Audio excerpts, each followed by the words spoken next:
Hello everyone, welcome to PSIR 300 Plus channel. I bring you the most innovative and structurally organized one section of PSIR module which is called as Modi Mania, under which our prime focus will be what? Prime Minister Modi ji and his international visits and policy decision making. As you all know that international relations in our country are basically done by executive, which is the prime minister or president. So if we concentrate Prime Minister Modi ji's international trips and the various trade negotiations with regard to economical political box, where we can cover what international relation very comprehensively. Plus, obviously, he is the head of the parliament, he is the head of the government. So all the policy decision makings which are taken by the cabinet are also being coming from what? Prime Minister only. That's why with regard to political science, we will see the various policy decision making of the Prime Minister Modi ji. By combining these two, our focus will be only on Prime Minister Modi ji, and I guarantee you that Modi Mania will be a hit. Okay, in PSIR option 25, 26, 27, 28, what not?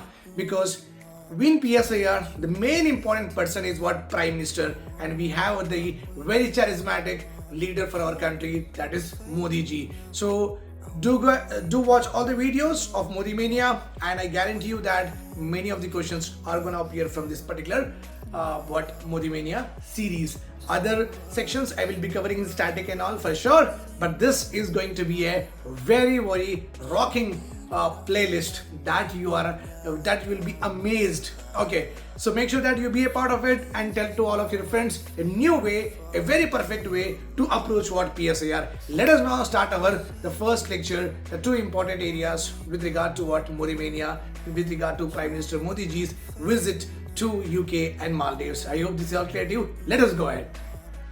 Hello everyone, welcome to PSIR 300 Plus channel. This is me, Syed Shujathullah, your educator. As you all know that on our channel we are doing Modi Mania series, under which every single topic related to Modi ji, wherever he goes, whatever the country he visits, whatever the policy decision he takes, all of that will be discussed in this particular channel. And this will also be a very good benchmark when in the next 5 years, after this 5-year term is completed, if we happen to have another PM either from the BJP or from the Congress, we can compare how was the economy, how was the shipping industry, how was the inflation, and how was the defense, how was the foreign policy during the Modi ji, and after that how it has changed over a period of time. So my intention is to have a comparative analytics, and my intention is to give you a one-stop Modi ji related all the aspects, so that in international relations or political science he is one of the important person there. Plus it is also helping any of the stakeholders who want to compare the PMs of two eras or PMs of two terms like that. Okay, so it's nothing but a documentary, it's nothing but very important for any of the students, for any of the stakeholders who are not even a part of PSIR. They can just watch it and get the benefit out of it. Okay, so now under Modi Mania, we are going to discuss today's shipping industry. Why we are discussing, you can just see that 3 days ago only on the YouTube channel of Modi ji, it was all about maritime power, India's rising maritime power, India's ports will power its prosperity. Then again he said another important meeting which he chaired, the Prime Minister Modi has said that a review meeting on national maritime heritage. So like that, after that also 2 to 3 videos are there on under which the shipping industry has been emphasized by the Modi ji on his own YouTube channel. That's the reason we are now discussing about this particular shipping industry. We'll talk about the background of shipping industry. We'll talk about the historical context of shipping industry. We'll talk about the present scenario of shipping industry. We'll talk about the strategic importance of shipping industry. We'll talk about the programs launched by the government of India to promote shipping industry of our country. We'll also talk about challenges. These are all we are going to cover. It is a full-fledged mains model answer. You can understand that way, and if you're putting these points in very crisp and concise manner, which I have already given to you, and if you're doing this, then your job is very much done. Okay, fine. Geography part I have not covered. I have covered the part which is related to what? Policy decision making, related to Prime Minister Modi ji's emphasis on shipping industry. Before going into the discussion, you can just PSIR 2026 batches has been started. Okay, online education will be given to you. Live classes, relive classes. I just don't believe in recorded classes. If you happen to miss it, then obviously for the very next time, okay, those who have missed all the students, the topics will be synchronized. Again, live classes will be given to you. These will be given to you after two live and relive classes. You will get the recorded classes because in the night time you can watch. One-to-one evaluation is there. GS paper 2 is anyhow covered. That I will cover also in detail. Complete material will be given by me. Current affairs, anyhow, Indian current affairs, I'll give you more details so you can just contact. And for women, there is a separate prices there. For men, there is a separate prices there. Make sure that all the women out there, you can just be a part of it. And you have been watching my lectures on the YouTube. You are definitely better placed when compared to your competitors if you are a part of my PSIR optional courses. Right. So let us start our discussion with the first important area that I have been discussing. This is the introduction that you have tried in your model answer with regard to your mains examination. You just say that shipping industry is a backbone of international trade. This is the same statement given by the Prime Minister Modi ji. 95% of the India's trade by volume, nothing but by quantity, is done by shipping industry, and 70% by value, nothing but with regard to money. 70% of the value of money of international trade is coming from shipping industry. 95% of the quantities of goods are being traded through ships only, through maritime ports only. Okay. India has around 7,500 kilometers of coastline. You know that this is our coastline. So we are having, including what, Andaman and Lakshadweep, 7,500 kilometers of coastline. So we are having a very high scope with regard to development of shipping industry because it is also considered one of the cheapest mode of transportation too. 12 major ports we are having and 200 minor ports we are having. 12 major ports. All of these are like in we are having in Gujarat, Kandla is there. In Maharashtra, we are having Jawaharlal Nehru Port is there. Then you are having here Kerala, Cochin is there. Then Tamil Nadu, we are having Tuticorin is there. Chennai is itself is there. Then here we are having in Vishakhapatnam port is there. Odisha, we are having Paradip is there, etc. So you should be knowing the geographical location and importance of all these ports as a UPSC aspirant. So every port, what does it actually exports, what does it actually imports, and what is the volume that they do? Is it a busier post or it is a harbor ports, natural artificial port?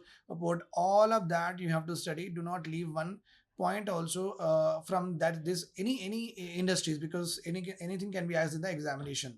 So very common things that we have told now. Shipping industry is considered as backbone with regard to the trade.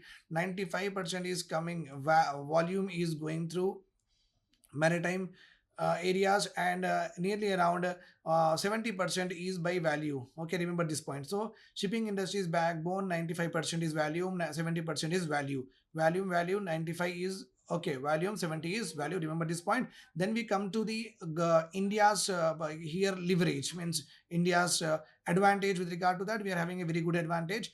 We are having 7,500 kilometer of coastline is there. Then we are talking about on this coastline 12 major ports are built and 200 minor ports are built. Remember this point. Okay, then historically India has always been a maritime power. Okay, that historical context we will discuss in a bit. But at this point of time, India is was, and today also, today not that much. Before we have a very good maritime power was there, but dependence on foreign shipping now caused the country nearly 6 lakh crore annually. Means our shipping industry is not that developed. We have to take the services of other shipping countries and other private players, and we are transporting our goods with the help of other ships. So that is actually costing us 6 lakh crore rupees, almost equal to our defense budget. So if you are able to do this, if you are able to save our money on this, we can do a hell lot of money. We can save and we can use it for the welfare of the people. I hope this is clear to you. Some important points I have given to you. Okay. So here, what we have done is shipping industry we have considered as a backbone. Then we have talked about 95% by the volume, 70% by the value. This much we have completed. Then we talk about our coastline, that is 7,500 kilometer, which is having what 12 ports are there, 200 minor. Then we talk about what is the problem. The problem is very simple. 6 lakh crore rupees annually we are shelling out on the private and foreign shipping. So that is equal to defense budget. So there's a lot of scope is there with regard to we can develop our shipping industry and also our maritime industry. I hope this is all clear to you. Let us go ahead with the historical context. In ancient India, if you see that Indus Valley civilization, we are having a Lothal in the dockyard was there. Chola dynasty, one of the very good movie of Tamil superstar Surya and Aishwarya Bachchan also stars it. That is all about Chola dynasty only. They have shown how they are having very flourishing what navy, very flourishing maritime trade was there. Not only that, colonial era also shipbuilding hubs like Bengal and Bombay declined due to the British policies which were there before. Post independence, India had 40% self reliance in shipping from 1960 to 70s. Decline, why it is happening? Because license quota Raj at that time was there. Lack of financing because ship banana फिर उसका port में maintain करना, it's not a small thing. A ship itself is what need to have lot of diesel, it has to be empowered, safety issues होते हैं, and it has to go long distances, lot of investment is required. So lack of financing, neglect of existing shipyards done by the governments over a period of time, dependence on foreign vessel grew by 95%. Trade of India's foreign trade, India's international trade, 95% is being done by what? Foreign ships, being done by foreign ships. So ancient India good, colonial India decline, post independence India even decline. Then decline is due to because of these reasons, and that led to what? 95% of the international trade is being done with the help of foreign shipping industries. Now, let us talk about the present scenario of shipping in India. Fleet size, how much we are having, how many ships we are having? 1,530 Indian flagged, means India flag will be there on the ship. That is around 1,530, very less.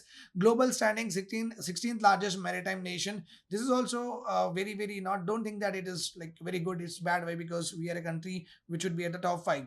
Ship recycling, India is third largest globally. Okay, recycle the ships means dismantle again, make it. So one of such center is located in Alang, Gujarat. Trade dependence, 90% of the exim cargo carried by foreign ships only. Already huge outflow of foreign exchange. Lot of INR we have to exchange with the foreign currency. A lot of dependencies there on the foreign exchange reserves with regard to shipping industry too. Employment impact, lakhs of jobs lost abroad due to dependency on foreign fleet. Obviously, when you're using the foreign fleet, so that foreign fleet will be employing their own people, and they are just loading and unloading. What they are doing is our goods. So if the same shipping industry is developed in our country, all that loading, unloading, sorting, movement here, etc., all that will be done by the our Indians who will be employed. So we are losing money, we are losing our sovereignty, we are losing our confidentiality, we are losing employment, we are losing foreign exchange. Okay, we are losing lot with regard to underdevelopment of shipping industry. Now, key challenges are very simple. I have already told you: high capital cost, lack of affordable financing for ship owners. Infrastructure bottlenecks are there, inadequate port modernization. Every time you have to do everything manually, mechanically. There's nothing like automation. There's nothing but AI. There's nothing but smart ports are not there. Okay, draft depth issues, means whatever the draft, whatever the documents, whatever the agreements are there we are having a lot of issues. Policy inconsistencies, their regulatory ecosystem continuously changes over a period of time. They bring in new policy, again all of us have to adhere to the rules and regulation, again they bring in new policy. This particular irregularity with regard to policy consistency is also facing is also one of the important problem faced by the shipping owners. Foreign dominance, if you see, Indian fleet handles only 5 to 7% of the our trade, means whatever the goods that we are sending outside our country, 5 to 7% are only being transported from one country to another, our country to other country. Okay, only 5 to 7%, which is very bad. Technology gap is anyhow there, lagging in green shipping. We do not have smart ports, we do not have LNG run or hydrogen powered ships, we do not have. We have to work on it. It's a very big investment with regard to R&D, whether they will do or not, we don't know, but it is going to be a game changer if we are trying to do a little bit of investment in these areas by giving perks and privileges to those who are investing. Okay, global competition is very high. China, Korea, Japan dominate shipbuilding. Okay, now the government initiatives, if you see, Sagarmala program is there.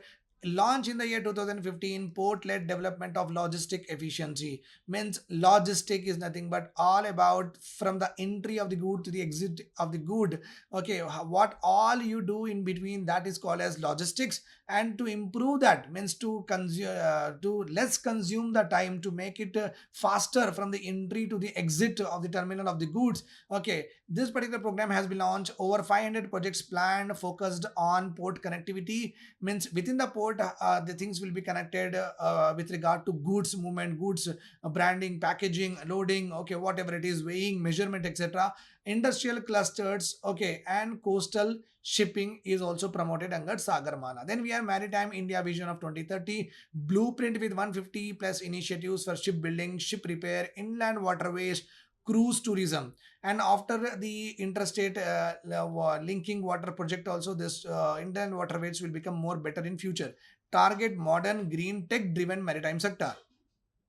Then Sagar Manthan launched in the year 2024, first global maritime thought leadership dialogue in India. It focuses on sustainability, nothing but the ports, the shipping industry should not harm the ecosystem, should not harm the underwater life, etc. So and so forth. Blue economy means thriving, flourishing, okay, GDP that you have to generate through the maritime trade and governance. Then green shipping initiatives are also there. Green tug transition program phasing out conventional tugs by 2040. So whatever the tugs of a part of what shipping will be there, that will be phasing out, means we are going to dismantle all of them. Hydrogen hubs at Deendayal Port and Tuticorin will be established. So R&D, little bit R&D has been started with regard to hydrogen port and at a Tuticorin and Deendayal Port. Shipbuilding Finance Assistant Policy, also called as SBFAP, 337 crore financial support will be given for increasing the competitiveness. 313 vessel orders worth 10,500 crores supported under this particular finance program. Recent announcement, if you see infrastructure status to large ships, cheaper financing, tax incentives, maritime development fund has been envisaged, and 25,000 crore will be put in what maritime sector by 2030. Okay, this will become what 1.5 lakh crore also they say over a period of time. Target is very simple. Increase the Indian ship flag, means flag bearing Indian ship share to 20% by 2047. From 5 to 7% we have to make it to 20%. That is our major important push here. Strategic importance of shipping, you know that very well. If we do the shipping all by ourselves, or if we try to increase our share with regard to our shipping, Indian flag ships in the international trade, economic cuts, foreign exchange outflow, generate jobs here, very common. So our foreign exchange outflow will be saved, and as because we are developing our industries, so here employment will increase. Geopolitical, India's location on key trade routes, Indo-Pacific security, the more ships are running on the Indian Ocean, Bay of Bengal, Arabian Sea, the more secure we are. Security, reduce dependency on foreign ships, threaten strategic autonomy. Suppose if tomorrow Japan or Korea may say that no, I will not let you use our ships, then how can we do the international trade? So we cannot be over dependent on the foreign. At this point of time, 95% we are dependent on a foreign shipping, means it is very bad. So anytime if they just flip and does not help us, our international trade will become static and stagnant. Blue economy, unlock fisheries, offshore energy, tourism potential of these particular maritime routes. Way forward, what can we do? Expand Indian fleet, aim for 1,000 plus ships by 2035. Already we are having 15, add more 1,000. Financing reforms, long-term credit should be given. PPP project, ship leasing model should be there. Government fund should be there to help what? To promote shipping industry. Shipbuilding hub should be there, where just leverage coaching shipyard, Mazagon Dock, private players, and let us help them to make out what shipping hubs. Okay. Green and digital push should be given. LNG, hydro vessels, AI enabled, because it helps in greenhouse gas emission reduction. Climate change will be mitigated. So that's why green and digital push is very important. Global partnership needs to be envisaged. Attract FDI in shipping industry. Do projects in PPP model, and also in whether it is port or in shipbuilding. Skill development, maritime training institute for seafarers and engineers should be imparted to them. Okay, that's how the skilled people can match what industrial standards and can be easily hired with the help of this maritime vision. I hope this is all clear to you. Do join my classes, test series, and also the mentorship program. And thank you for watching. Please subscribe and share. Okay.